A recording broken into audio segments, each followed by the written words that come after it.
交流，这个是非常难能可贵而有高级的这么个协会。看到在这里同志积极日常，说明了我们中医是一个兴旺，也说明了我们中医是科技，说明了大家还是热爱我们中医药的事业，改变我们自身的发展和起见。我向大家汇报的这个题目呢是瞌睡病治适用。看来这个题目啊，不强调一个病那么样的引人入胜，但是作为瞌睡这个以正常为主导的这个病名的时候呢，可以适用价值有差别，是吧？因为无论你从事哪一个专科的工作，只要是从内部范围之内，用瞌睡来救人的病人是不少，是常见的。它就是以瞌睡为主体来救人。那么所以说，瞌睡在临床上有个应用意义还是比较大的。而且由于这个瞌睡涉及的范围比较广泛。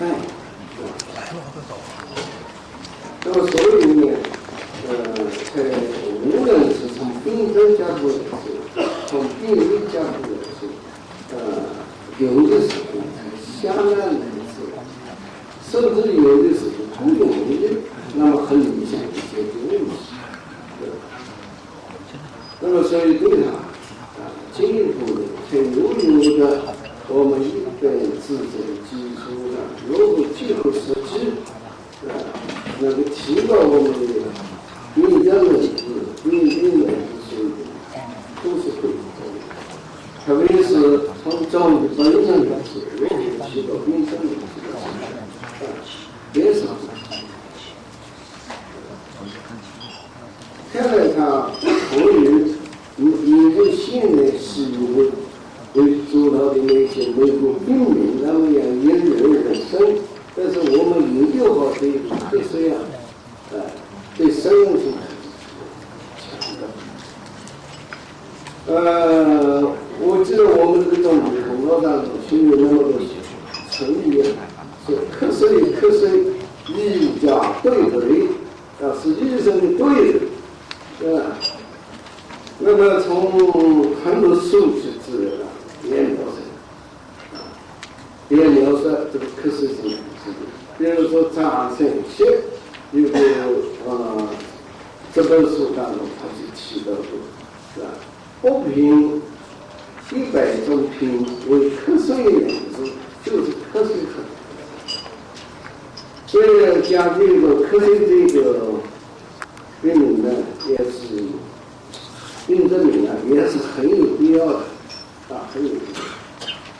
那么另外呢，我也想一个问题：我们现在因为在中西医学之间，中西病名之间的互相对照联系比较多，那么从病角度研究中医治疗的这些中西的口源设计比较多，论文写的比较多。我想我们中医在某一些方面，它本身事实上我们的病症名与中医的病症认识这个整个体系它是一模相承的。如果当前我们对待中医固有的以正常为主的病名，专门还有西医为主的一些病名开展中医口源研究，在某种意义上是会的弱化，就是减弱我们中医病症实质的一个，所以从这个意义上来说呢，我们病固然要研究，中西结合的这个病人的这一条路呢，我们要看得上。但是自然病人以正常为主的病人，同样有重要的价值，同样需要。那么在这里都是通道，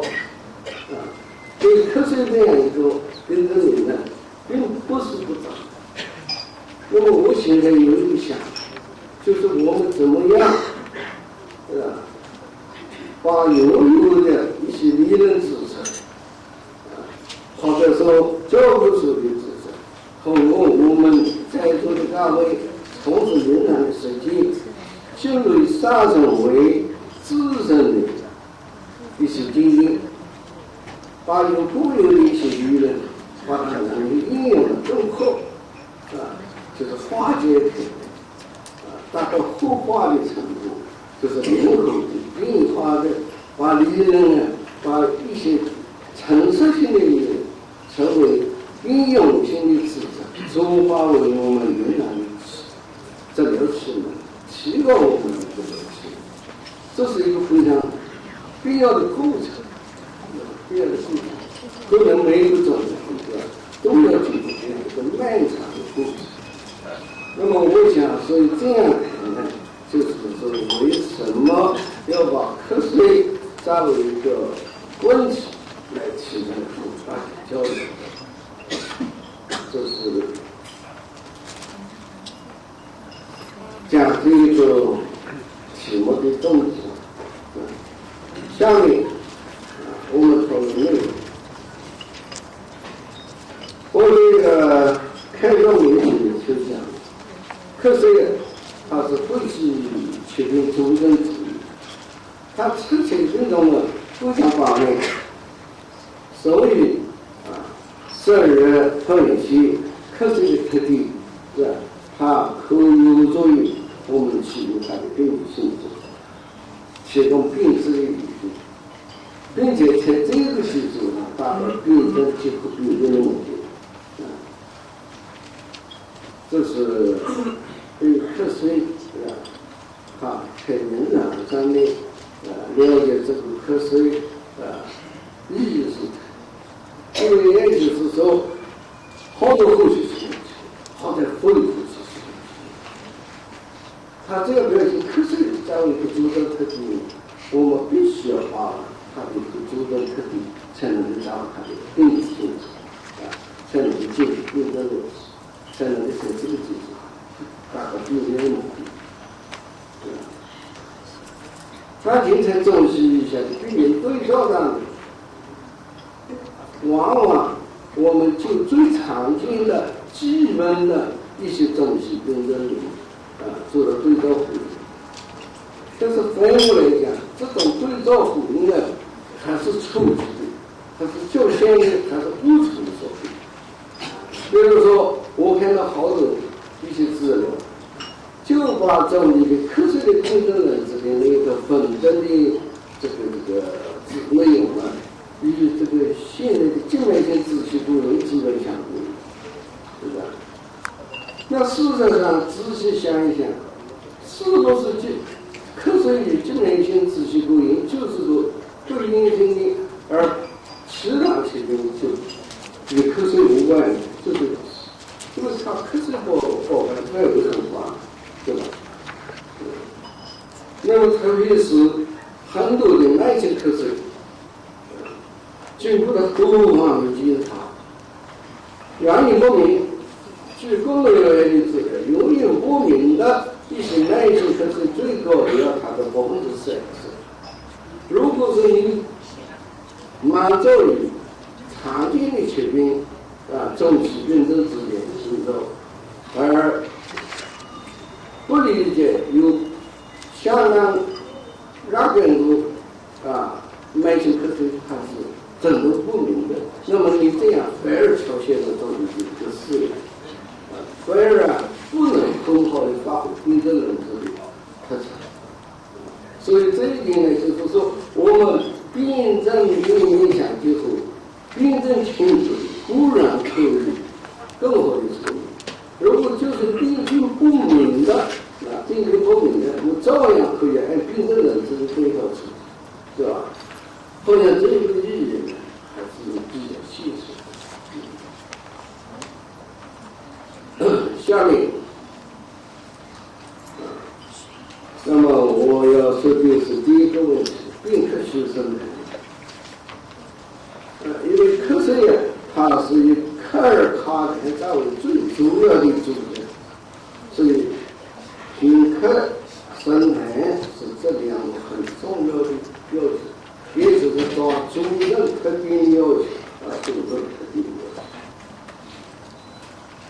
在我这个材料当中啊，这个资料当中啊，所以在这个部分呢，就是写了两个方面，一个是宾客，一个是生产。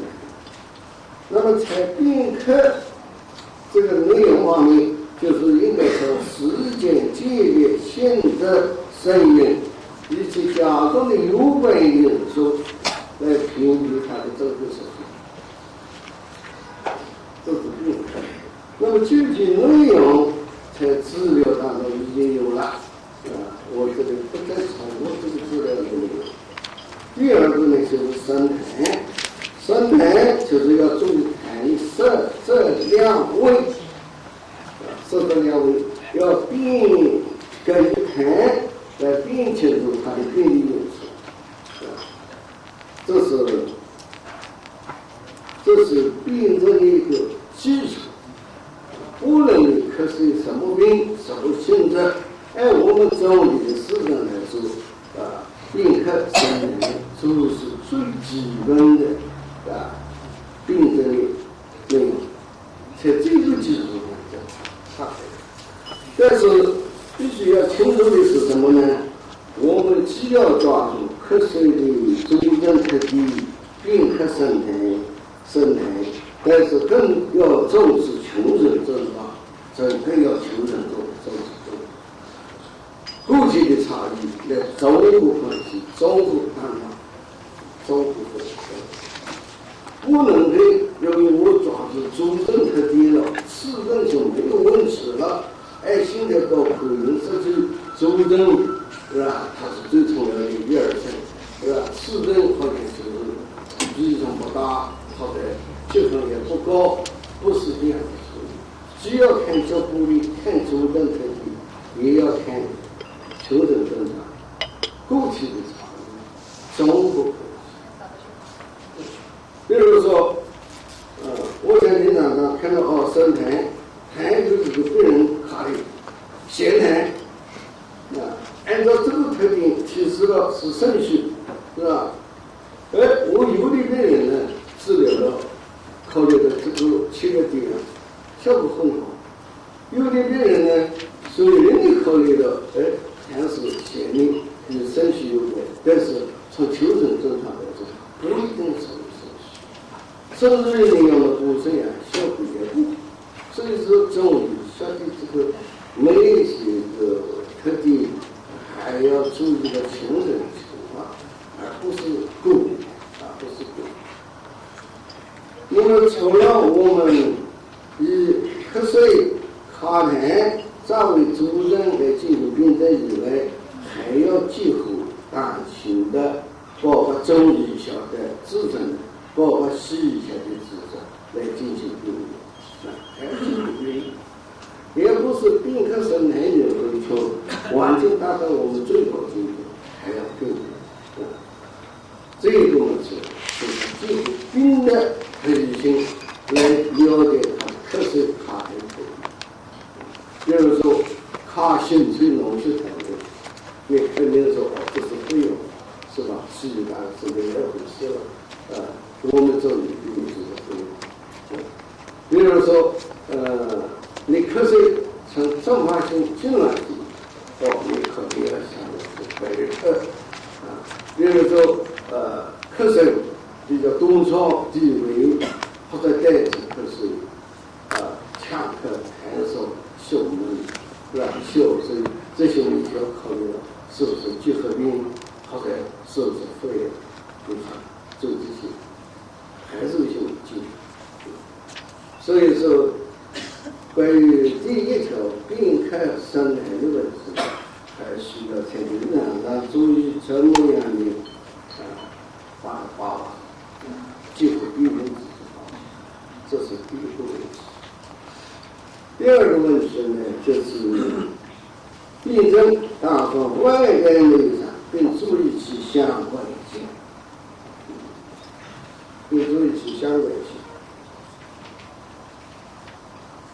这一个地方特别要注意的最后的一句话，就是相关性。因为从我们的这个中医内部教材方面来说，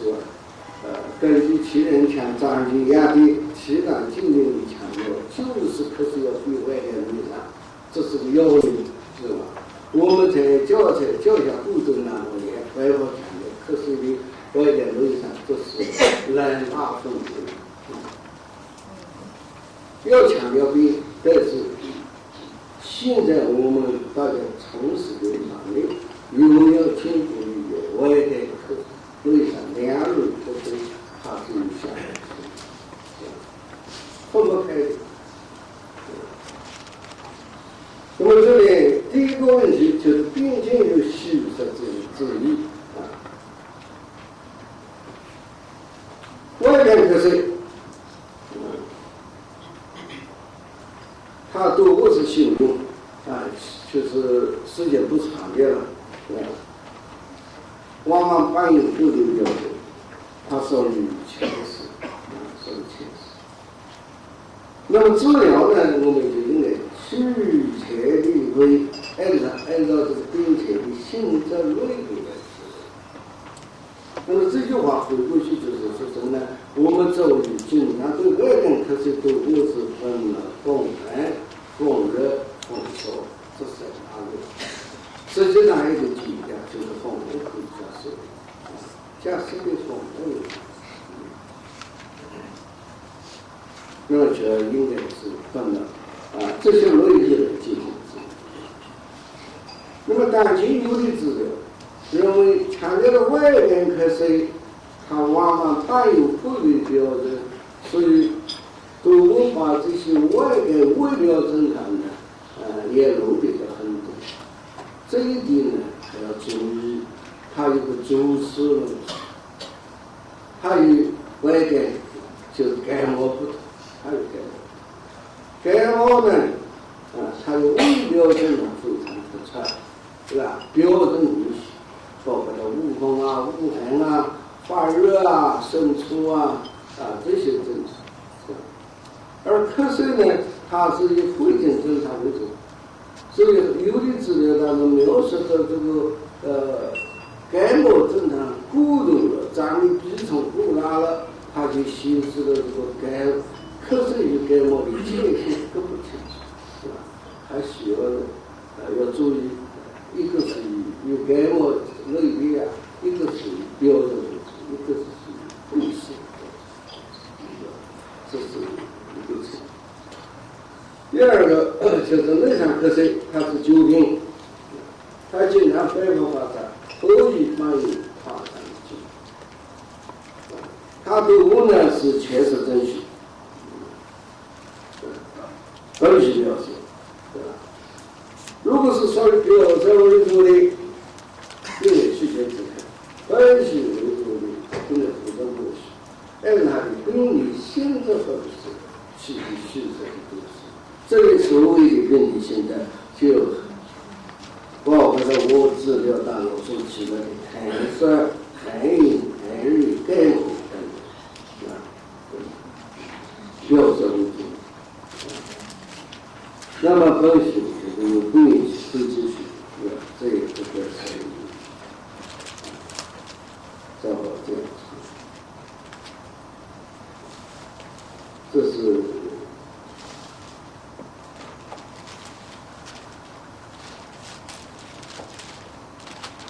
第二点。下面要说的是呢，就是外跟内伤来的咳嗽的相关性，就是它们的关系。这里第一条是讲了外边咳嗽组成内伤咳嗽的问题，少钱和实钱这两个原因，因为形成内伤。这里提了外边咳嗽早上会经，它久了以后就会到影响就是早日上会会到影响咳嗽。如果是一个所以实钱上急，久饮以后呢，又可以影响继续生气，形成这用会的咳嗽。那么这样呢，就是外感与内伤相关。所以我们教科书来提到，是吧？外感咳嗽当中，燥湿这两个病情比较常见。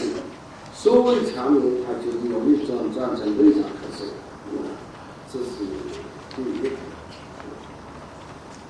那第二条呢，就是内脏科学，它如果非常发展，往往还是意外的是引起跟随的外情。所以在治疗应该注意它的标本环境，注意标本环境。那么这个内容呢，也是在我们的讲座当中已经有了对它的标本环境来进行治疗。除了刚才我们讲座上所讲的以外，另外还有一种。就是当时发病的时候就有它的相关性，比如说有一种外感实现，因为我们做出的六淫呢还不包括实现，有的还包括的一种等于是有一种实病之前的，是吧？他本身如果这个人肤质里面拥有肤热，就是本身肤质比较重的，再开始实现内外互相各一米合一，那么就可以表现为慧瑞隐藏既有外面的实现，又有慧瑞隐藏。那么在这种情况，就应该既要求助贵之，也要压抑大求。这又是当时发病的时候的一种事情。比如说我们肠胃该受的风味实现，利用上焦油，但是在这种情况下，除了上焦油以外，我们也可能还要压抑，还要推油用生地用豆豉用山子这个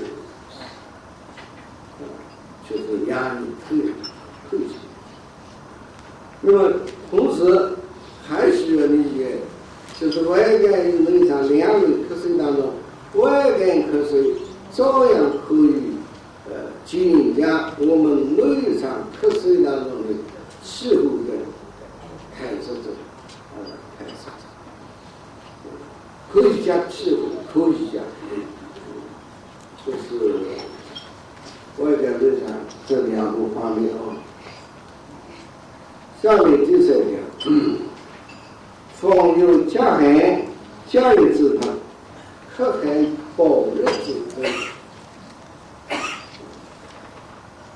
那么这些第一个我们要明确的，风是主导，是心导。这个从中医理论上就已经很清楚的说明了。风为不病之道，风为老有之身，它风的都是今天吃了今天杀的。当然也不是说风不可以带动杀人，但是毕竟来说，风也加上其他并且杀人的可能性就比较大。那它可以加害，可以轻视，可以加热，可以加重。那么为什么我认为加害相对轻视呢？因为好像湿的这一类多么是由于风寒加湿而引起比较多。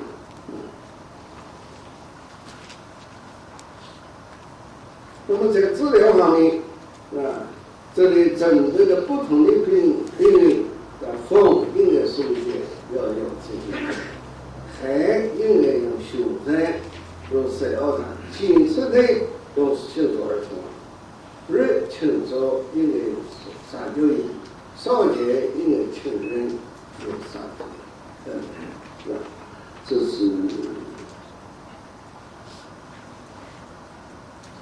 风加起来这些肠胃性的那么从临床来理解风邪的体前固然是一个外因，从内因来说，风邪它可以随着不同的体质而成化，风可以根据体质的不同的成化，它可以寒化，可以热化，也可以湿化，也可以燥化，这就是体质的差异。那么这一点可以要值得我们注意，因为个体的差异是并且作用于人体就可以通过机体的抗病的反应能力表现出来，可以随着体质的不同的筹划。所以你治疗上面什么都要考虑，但是从内外你怪这个是很值得注意。这是第一个。第二个，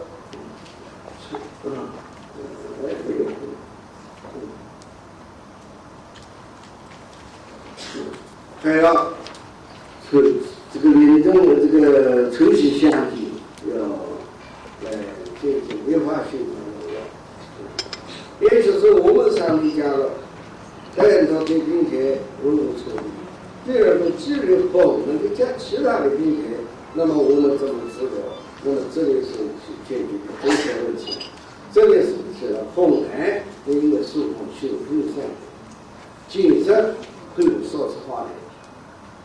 风热应该疏风求微受惠，如果是风燥就应该疏风求微的时候，这是跟随着风的境界不同而进行处理。第二条就是要注意寒热的相关性。那么有些呢，寒热之间冬天之间有相有转化，这里有相关的问题，外寒的人就越难解决在性呼吸，因为有的并且它有个中化度，比如说风寒排胃，风寒排胃的胃，你如果没有能及时修正，它一会儿就会化热。在这个时间，如果表寒还存在，就表现为外寒胃的当中，外寒胃的。那么从中化方面来说，风寒化热，也可以风热化燥，是吧？这些都可以存在。所以治疗呢，就是应该解决情绪秋冬性热风寒化热的呢，因为是中的清消秋热受惠风热化燥就是秋热，会有整夜才能情绪化的。所以这个治疗一个问题，可以治疗你可以治疗一个可是你从开始到最后可能治疗你整个出发的发音也有相应的变化的，不是一处不有。这是第三个问题。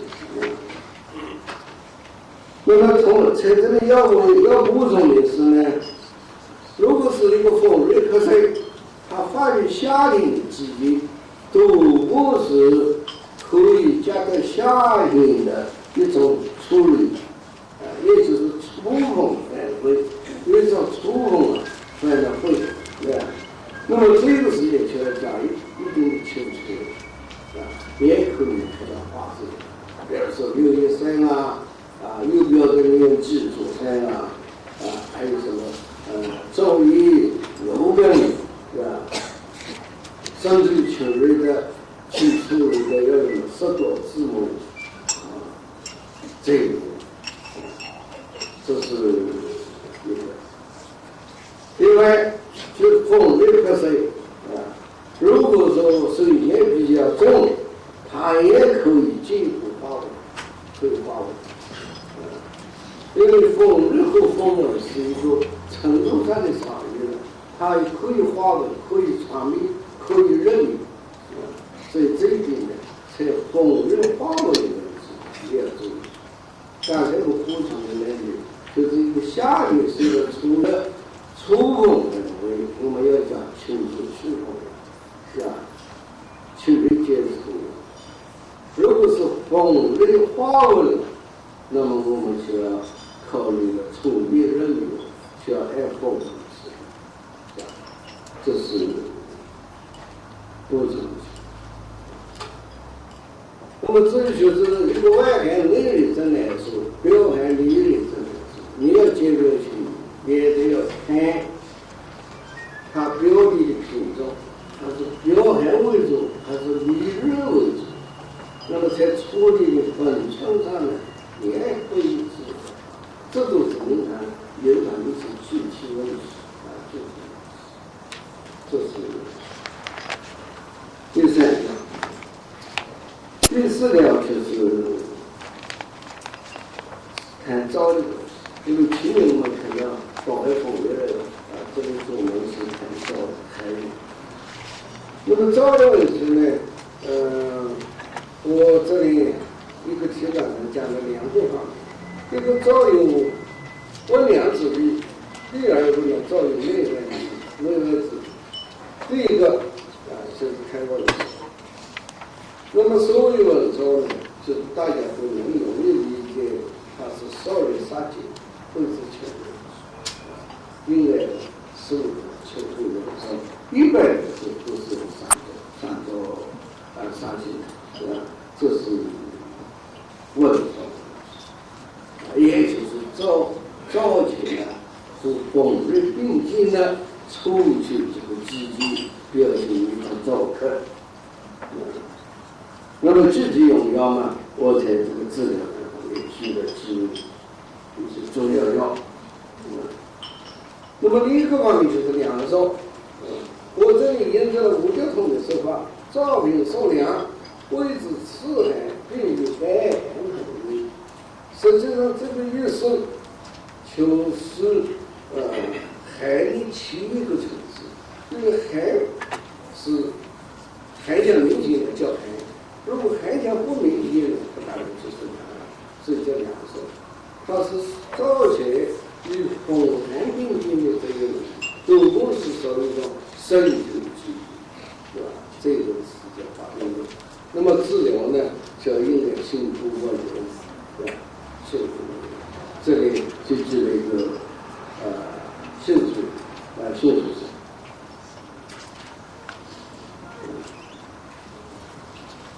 那么我们原来强调的这个呢，是要应该温而不燥，润而不凉，作为一个样子。作为特别对新蔬菜这样处法呢，从化学加出起了个作用。它这样处法，它是能去风散寒，去味化的，是吧？它能够同时适时的上风偏后，它有由于这个两造的问题呢，它是性感善良的，对吧？口腔不能用。那么这就是从五角通的稳定调品，对吧？联系下来的一个治疗，对吧？两造的治疗。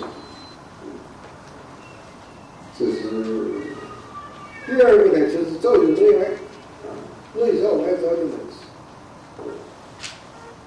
外造嘛就是风造上升，应该求助任造，两个起的，这里也就要出鸡尾药，杀鱼或红杀鱼。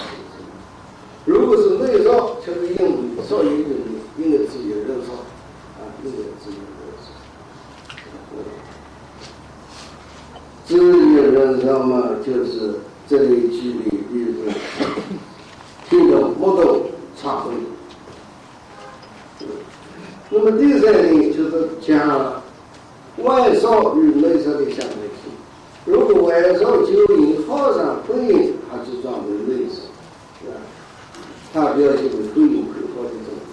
那么这就要从内烧这里举的例子是用杀死活动，百户估计，对吧？这里。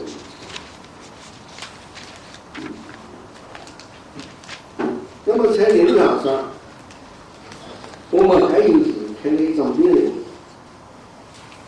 他就是属于一种阴虚气的，很小只，平时表现的就是不饮不作的，好在游泳，好在会领基础的，会了基础的，没有忘了秋天早期当兵的时候，就发生咳嗽的严重的时候，还有加强，进入用秋冬热烧的方法，或者这个疾病，它是病情是慢慢好的，而且不是一年，可能这一类的人，我曾经有怀过好几年都是如此。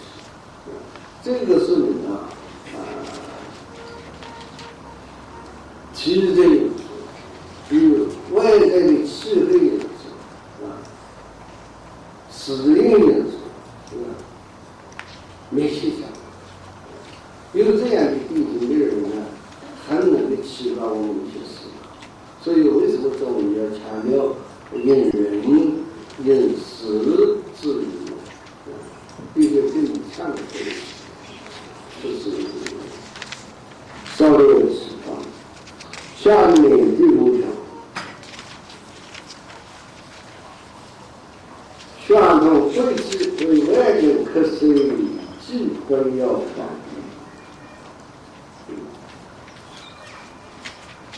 这里我想说的重点内容，第1条是瞌睡周作谈解主谓。实际上，这个谈解主谓，按照我们平常教育就是强调不该外的内涵，它都是有谈解主谓。而且是内解外解，就等于承诺流水一样讲照自为推子正，自为推子也要明，是吧？这样夫妻不能修，自为修第一要照。这里非常强烈的修。那么具体处理呢，就是含有品相不明性的性情情绪。这个情绪按道理来说还应该是行动性，至少要努力的推去过去。看起来中的是行在性，我很开对不起，我还没的这问题上是如此，这个就是讲了。还有不中的，有含中的，是吧？有外含的，等等的，这都方面，是吧？我们都要修动，这是有的呢，就是强烈一个项目要做的问题。第2条，修为啊，手续麻烦，修为啊，手续麻烦。就是它是一个麻烦之外的也很重要性。那么为什么？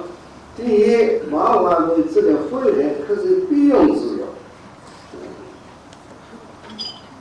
在我讲过上说了，因为麻烦它行政问题，它既要善于行动肺气的预备，同时它又具有口腔的性能，可以凭肺气之上。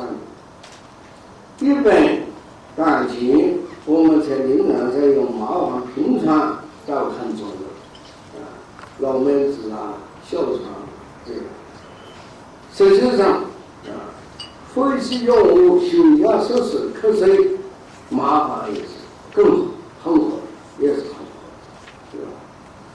所以说呢，这个对麻黄这一类的治疗肺气方面瞌睡问题，应该是非常重要。第2点就是麻黄怎么用的问题，要根据病症要求做出对可能会广为应用的政策。例如在这里写了，麻黄对一些人他就能够增强自平常，会增加那个文化会呢天然，会适高能够休息肺热，会缓解能够清清排热。如果舌中有虚不仅是个舌诊呢，还是加上肺里影响，那么会杀害，会致命。假如客串时间久了，肺气虚后，还可以恢复3年就走。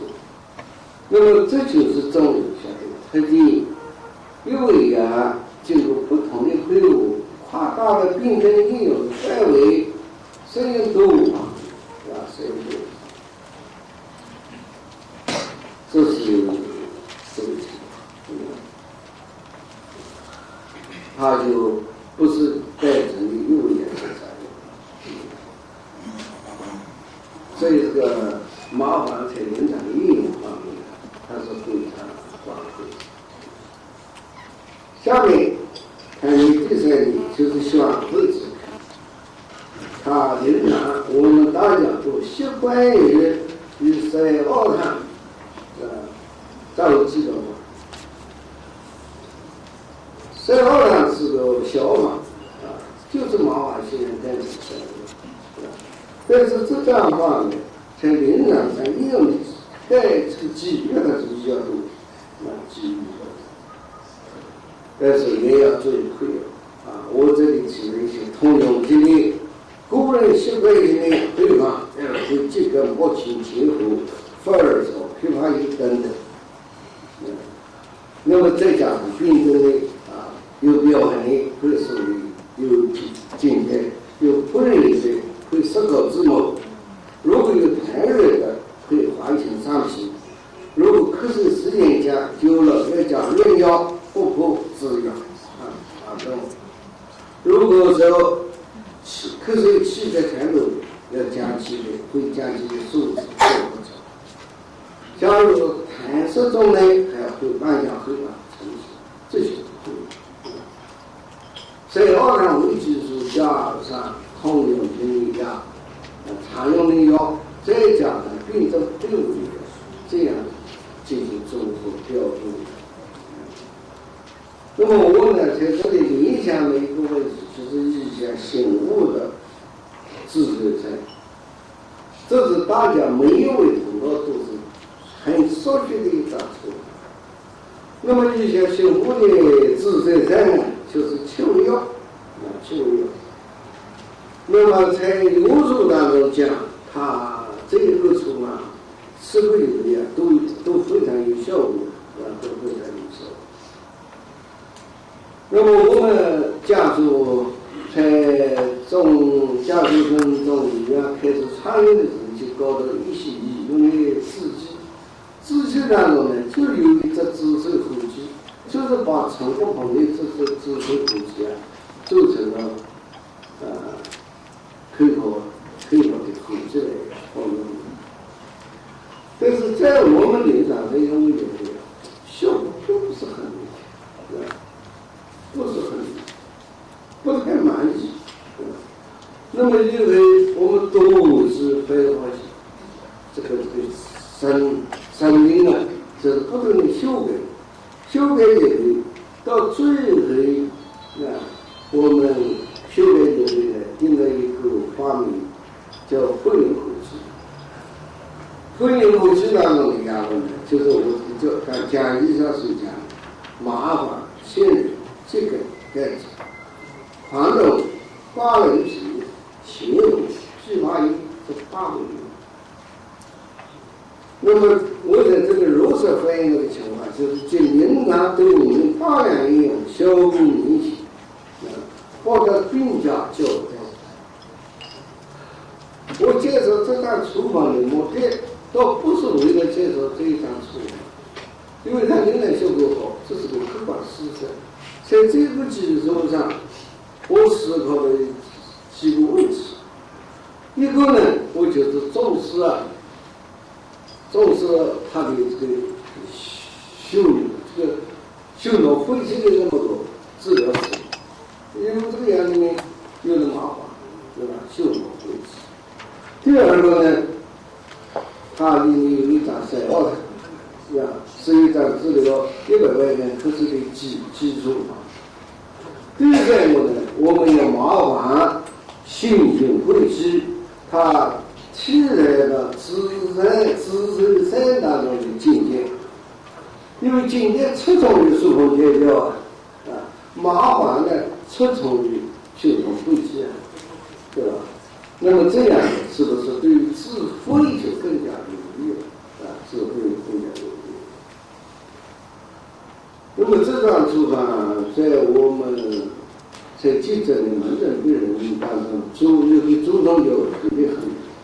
那么有的最近呢，这个近几年它又进行修改，什么茯苓1号了、2号了，这我是不知道了，对吧？不了解这个情况了。反正这个茯苓口技，在自然的基础上不断的修改这个这样做法，要用麻烦的确实了解大问题。我的感受就是感觉是这样的概念。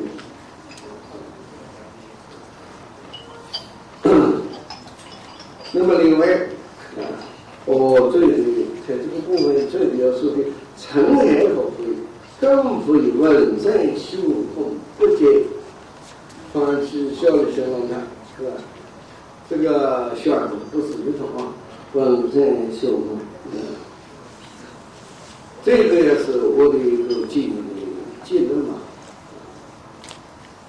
外感科学不代表幸运才是外感科学，有些外感科学涵盖生活的会数，一年两年都好不了。我想在这里我们的同胞当中也会有一个这样的地方，是吧？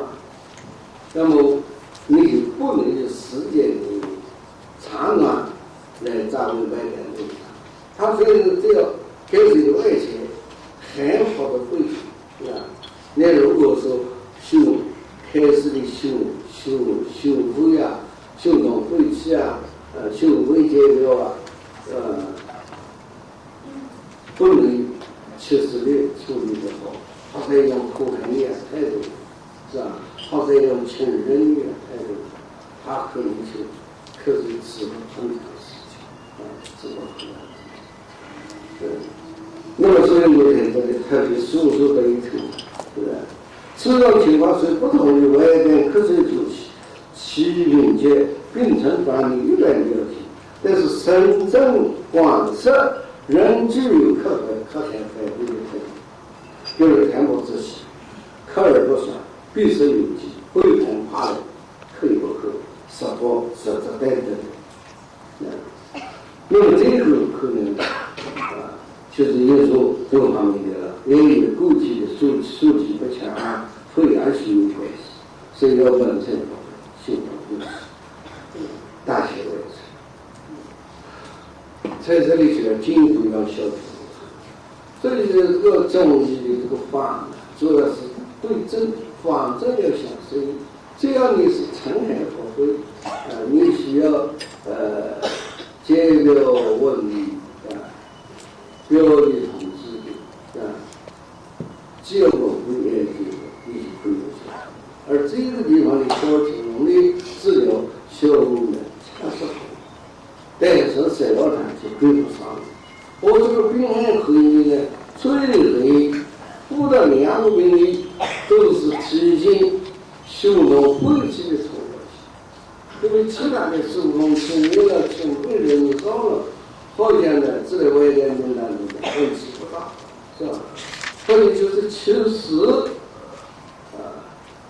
针对外感需要进行修动退钱的这一条路子呢，流利是可用或者是重视用于合适。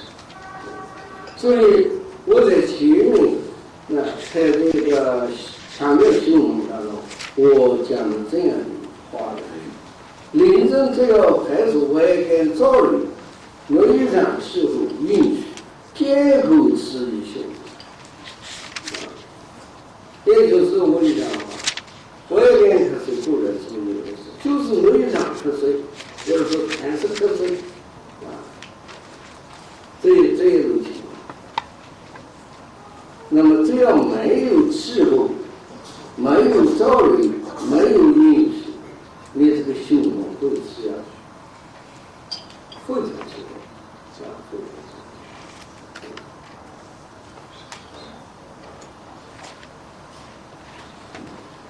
就是纠课，我们也要这样做。那么关于这个问题的强调呢，我看也不是我个人的认知，该是如此。我看很有的资料当中，有的人家的这个文章当中也会这样强调。大致上现在是一种是强调修动晦气确实的是要开会修会要站起来。一条呢就是强调于清热是吧？这个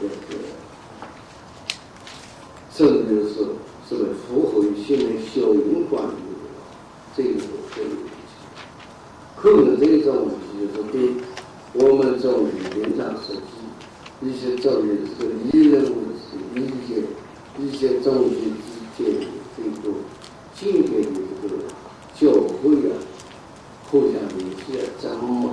什么比较处理好的，就是那么关于成人和婚姻这个问题上面，还有一种很特殊的情况，就是这个海呢，它不仅仅为了在配偶对还为了受益生，它还见就为了对配偶受益生还少这种治疗呢，你要注意什么呢？就是既有稳胜，也有稳定，就是要的同时，所以有的时候还有一张什么方呢？第二个是呢，要有一张马虎事情，马虎的事情，它对这个海界生活太少同理就是会生都是一个事情是个概念，这一种要有麻烦的不同要稳所有，要修复的，稳所有修复的，这个是比较合适。好像过去这种情况，如果是从理论上来说，也是属于难点，太少了。下面我们再第六个问题。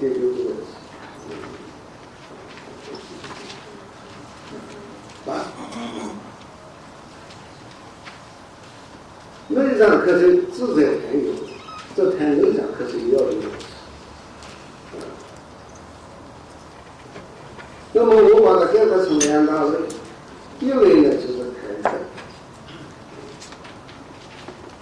这个谈科的正理方面，我对调这样去的。内脏科学谈是认为它是最笃定的一个基础的，但是它的一面这个哪里？如果遇见急性发作，海上化人就常作为台里的会长。如果研究9名年老海上海化，它可以发展到海洋不会或者会继续。所以内脏科学的谈课可能至少来说话有这几种做法，理论做法。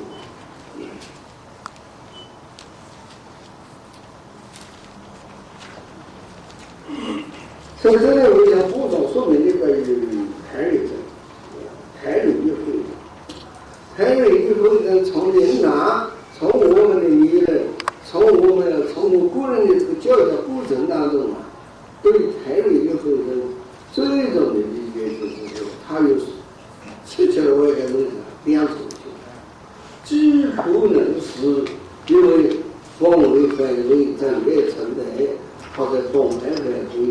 海洋化合物在也存在，引变成海里也可以是内在海色运回，或者再加上外在海是化热，它是7切外的内上2种事情，所以在分的问题上，对科学的分的问题上，在我们教材当中，这里我们是随着体感是以比外的内上。而容易证明什么呀？不分这两大方面的努力。如果是分外在内向两大方面来努力呢，关于台里的会这个证明，你摆到外边嘛，幸福嘛；摆到内上嘛，也比较幸福所以对台里会这个理念是个7切外的内上来哪里一个证明，这是一个问题。关于治疗问题，自然常以2诊断它为基础比如讲，还是从内要2诊诊断，可能有一个地方2诊诊断这个方面，台上中内实际上我这里还讲了一个问题，实际承担，实际是，这个体感呢，这句话没提。实际要用2诊和3治阳性，3治阳性或者就是自然设计，它又要比台式中一步要弹抓，而这种弹抓与原子的改变和为啊有关系，这是整体层面。还有还是一种方面，还是一种这个制造出发，它就是加强音色啊改变还是一种。那么台式化理用知情二层它不是指令啊，知情二层，再次发现二层啊。那么再加上情绪化理。